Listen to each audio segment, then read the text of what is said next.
Alright, so we're back in Wales. We've been here for a day now. Started going around doing the walls again. So I started in that corner just there, working my way around here. So I'm just round to here at the moment, as you can see. So around, got to go to there next. So just bringing in some larch that I've just been cutting up. I've got just bringing it in the wheelbarrow there. Melaine is stripping them. She's over here at the moment, but I'm going to move her in a minute. We've got some half pieces to do the overlaps in the corners here, so they sit nice. So do those. Melaine is over here stripping nice larch logs for me in the sun. We're getting eaten alive. But yeah, so we're getting quite far around now. We'll be finished going around the first row fairly soon, and once we finish going around the first row we can plaster the bags and then work our way up, do more rows. So alright, so been working on the walls, getting around quite well. Around to here now. Melena has been stripping bark there. She's done really well. She's done loads of logs today. A few more for her to do there tomorrow. So yeah, we're just going around there. We're just going to be carrying on with that. Tomorrow we're going to do some planting. We've got some strawberries and some things to plant, so we're going to be making a raised bed and planting some stuff tomorrow. And then we're going to come back to this the day after, give ourselves a bit of a break. So we're just doing some gardening today. We've made this no-dig bed. We bought a load of strawberries that my mum kindly planted for us, and some gooseberries, red currants, all sorts of different things. So we just made this little no-dig bed yet. It's not finished yet. Need to put some more soil on. So we've got cardboard and then bark and then a little layer of grass. So we're going to eventually build another one of them there and put some gooseberries in between, which we're going to do now. And then up here we've got a little fruit, sort of orchardy fruit garden. So we've got apples, pears, cherries, and then we're just planting some berries and things in the under canopy. So we've got red currants and black currants and all sorts of different things that we're going to plant sort of in the under canopy of the apple trees there. So here's our little no-dig strawberry bed that we've done, which is cool. We just put a load of bark on top of there to mulch it. That'll rot down eventually. And then it's just planting all the strawberries. Got strawberry plants going in. And then we've got some little trenches. We dug the grass out and we planted some gooseberry plants. We've got two bigger ones and two slightly smaller ones. And then there'll be another bed like that here, something else in it, don't know it yet. And then we've got these up here still left to be planted. Just do a little circle, these are different berries. So that's what we've been doing today, quite a bit of work. Yeah, it looks cool, it gets sun all day. So yeah, we're just gonna finish the strawberry bed, plant those, and then that's us done for the day. We should have some fruit at some point this summer. So hey YouTube, so I've just finished round the first row. So you see I've run out of sweet chestnuts, so I've moved on to larch logs there. They're off the ground, larch are pretty durable anyway. So yeah, I've just finished that. I've done the corners, so I'm doing the corner, just overlapping them like that. I've done that round the door, if you can see. And then I'm going to put some roundwood pieces here to make it look nice, but they're just to support the walls for now, so I can build the walls up around the door frame. So that's the front there. So I'm just about to mix up some lime and start plastering these bags with some lime plaster, get them covered up. So that's what I'm going to do now.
So I've just been doing a bit of plastering, lime plastering of the earth bags, and it's starting to look a lot more solid and more finished.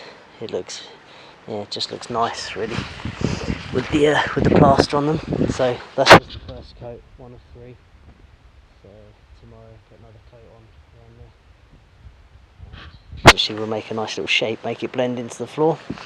But it's looking pretty cool, if I do say so myself.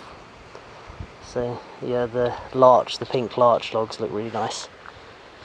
But so this side looks a lot nicer than the other side, because this side I'm sort of getting better at it by the time I got around there. This side looks a bit of a mess, so now that I'm better at it, I'll be sorting this side out. That side's a bit of a mess, and this side looks great, but this side is more finished. I had a bit of rain last night, but the lime's still alright, so that's good. It's still curing properly. It's hydraulic lime, so it shouldn't be a problem in the rain. So I'm just working my way around the back here, making it blend in to the ground a little bit, like that. So this is just the first coat still. Milena's over there mixing up for me. So get this done today and let it dry for probably, the other coat's barely dry yet, so I think I'm probably going to have to leave it to dry for a bit longer than I wanted to, so I might only get 2 coats on while I'm here. But that's alright, we can carry on when we come back. So yeah, that's the look it's going to have, sort of blended into the ground like that. Okay, so just working my way around with this lime to cover over the bags. Just put some stone down here because it was just getting ridiculously muddy and the mud was splashing back on top of the bags. So I'm just working my way around this side. Just been doing this side here. So that's just the first coat. So we're just about to cover it up with some tarp to protect it, and then we're going to carry on with the walls. So we're just about to mix up our first batch of cob ready for tomorrow. Got some clay there, we're just getting the stones and stuff out of it using the tarp method. First time I've ever done it. We just picked up a couple of bales of straw from a place just down the road.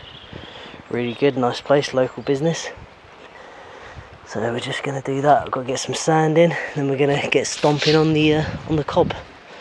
The plastering's done around here, just covered up there, so because it's getting a bit of a driving rain on it, so we just cover it up. So just mixing up some cob, first time ever. I don't know if they're doing it right or not, but that's what I've seen people doing. Seems to be trying to look like something we can use.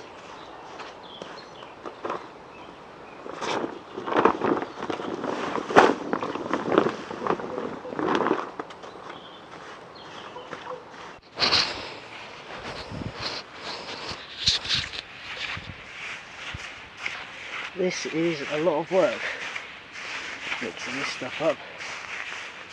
It's not very efficient, because I'd be better off if I was laying the blocks, doing quite a big batch at a time. But yeah, it takes quite a while. It takes a lot of mixing to get it mixed in, because our clay's a bit lumpy, so, and it makes your feet sore as well. So I might have to come up with a better method than this, because this is going to take forever. There's our cob mixed up. It's a lot more work than I hoped it would be, but hopefully it's right.